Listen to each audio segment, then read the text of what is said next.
विधानं केले जातात। एक 2-3 दिवसापूर्वी आता मीडियामध्ये जे संपूर्ण टी व्हीवरती जे पाहत असताना केवळ मलाच नाही तर अनेक संपूर्ण सगळे शिवभक्तांना एवढं वेदना होतात की काय असं त्यांनी विधान केलं। हा राहुल सोलापूरकर म्हणजे कोण आहे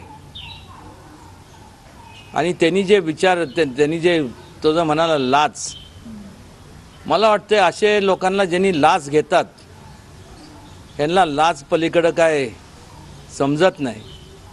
हे असं बोलताना म्हणजे जिभेला हाड नसतं मला माहीत आहे, पण लावली जीभ टाळाला आणि काय पण बोलायचं, अशा लोकांच्या जिभा हसडल्याच गेल्या पाहिजे। आणि जे जे महापुरुषांच्या बद्दल असे विधानं करतात कोणी असू दे, त्या सगळ्यांना जनतेने ठेचून काढलं पाहिजे, दिसल तिथं ठेचलं पाहिजे, वेचून ठेचलं पाहिजे। कारण की ही जी विकृती, ह्या विकृतीचं वाढ झाली तर तुम्हाला सांगतो या देशाच्या अखंडतेला धोका निर्माण होणार आहे। वेगवेगळ्या जाती धर्मात जे काय तेढ निर्माण केले जातात हे अशा विकृत लोकांमुळं। या अगोदरसुद्धा आम्ही राज्य शासनाच्याकडं आणि केंद्र शासनाकडं देवेंद्रजींना तर त्यांची मी बोलणारच आहे, भेटणार आहे, अमितजींशी पण भेटणार आहे की ह्या असे जे विधानं करतात यांच्यावरती कडक कारवाई करण्यात यावी। देशद्रोहाचा त्यांच्यावरती संपूर्ण कायदा लागू त्यांना केला पाहिजे।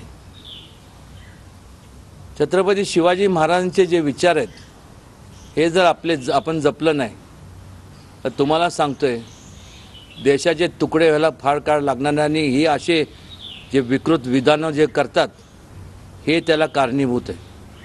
आणि त्यामुळे अशा लोकांना यापुढं त्यांचे चित्रपट कुठले जरी असतील किंवा जे जे कुठं अभिनय करत असतील त्या ठिकाणी ते हाणून पाडले पाहिजे।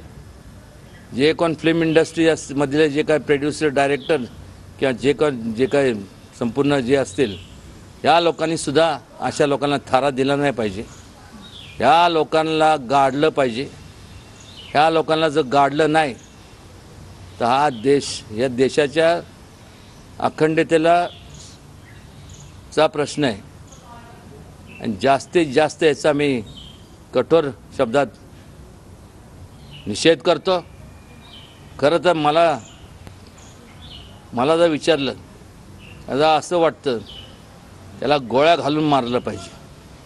त्यालाच नाही तर असे जे लोक असतील ना त्या सगळ्यांना, कोणी पण बेताल वक्तव्य करायचं, ज्या व्यक्तींनी संपूर्ण आयुष्य स्वतःचं या देशासाठी संरक्षणासाठी परकीय आक्रमणाला सामोरे जात असताना स्वतःची जीवाची पर्वा न करता संपूर्ण जे ते पुढं गेले, अशा लोकांबद्दल असं वक्तव्य जर होत असेल तर याला दुसरं काही पर्याय नाही।